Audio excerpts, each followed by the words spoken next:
Hello, how are you?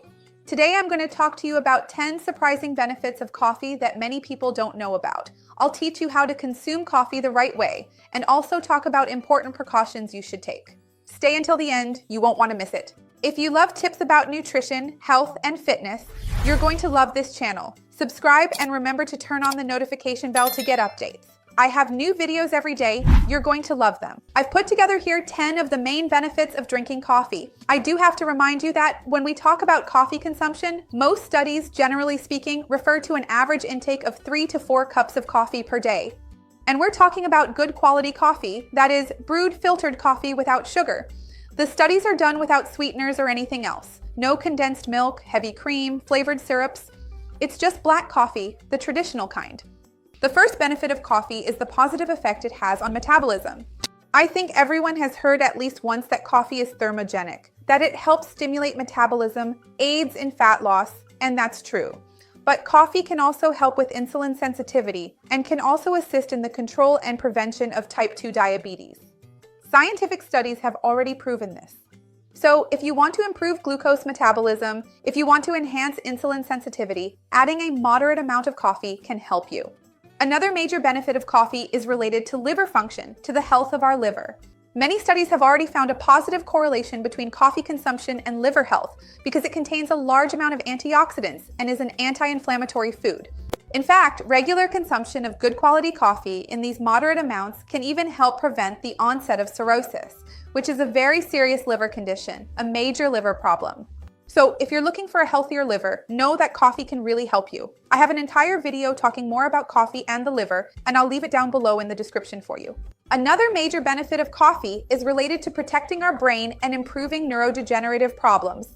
Some studies have already been conducted, and people who regularly consume a moderate amount of good quality coffee may have a lower chance of developing Parkinson's disease, even Alzheimer's, or other types of dementia. This, once again, is due to the large amount of antioxidant and anti-inflammatory compounds naturally found in coffee. Coffee can also greatly help with vascular health, and because it contains a large amount of antioxidants and anti-inflammatory compounds, it can help improve the health of the heart and arteries, being good for cardiovascular health, of course when consumed in moderate amounts. Another major benefit of coffee is definitely related to improving our brain's cognitive abilities. Many people are already aware of this power that coffee has, mainly because of the caffeine, to make us more focused, more alert, and more concentrated. And this helps improve learning and even information retention for many people. In fact, some studies have already found that moderate coffee consumption can help improve short-term memory and even a person's attention. Another major benefit of coffee consumption is its strong anti-inflammatory capacity, mainly due to chlorogenic acid. We talk a lot about the caffeine in coffee, but it actually contains several active, bioactive compounds that help improve our metabolism, our bodies, and our health. And chlorogenic acid plays a very important anti-inflammatory role, which is crucial for our bodies. Another benefit of coffee is that due to the naturally occurring caffeine, it can further stimulate the production of serotonin and dopamine, which are neurotransmitters related to improved mood, well-being, and the sensation of happiness in our bodies. Some epidemiological studies have found that coffee consumption is associated with increased longevity and life expectancy. It is still not exactly known what the mechanism behind this is, but researchers believe it is related to the large amount of antioxidants and anti-inflammatory compounds naturally present in coffee. Another benefit of coffee is that it is also a powerful antioxidant, thanks to chlorogenic acid and other bioactive substances that help neutralize free radicals in our bodies, preventing the onset of diseases or even the progression of some of them. In fact, speaking of this, there is yet another benefit related to coffee consumption, which is the possible prevention of certain types of cancer, since it is closely linked to improvements in liver and even intestinal health. Some studies have found that regular coffee consumption may help prevent certain types of liver and rectal cancer, especially those affecting the end of our intestine. Of course, it's not a very direct cause and effect relationship. It's not that if you drink coffee, you won't get cancer. That's not what I'm trying to say. But studies have found that it can have a positive impact, especially when combined with a good quality of life and other related measures. We also know that everything in life has two sides, so excessive coffee consumption can have some harmful effects, especially for certain people. We know that excessive coffee consumption, because it is a stimulant, can act as a trigger for anxiety in some people, making it a bit harder to manage this health condition. In addition, also because it is very stimulating, for some more sensitive people, it can interfere with sleep. So, if that's your case, you might consider having coffee earlier, more in the morning, or even avoiding coffee altogether if it actually affects your sleep at night, even when consumed in the morning. You can try another coffee substitute. I even have videos here on the channel talking more about that. Since coffee is naturally acidic, for some people who have gastritis or reflux, it might cause some kind of complication or discomfort. So, if that's your case, it's always important to individually observe how your body reacts to coffee.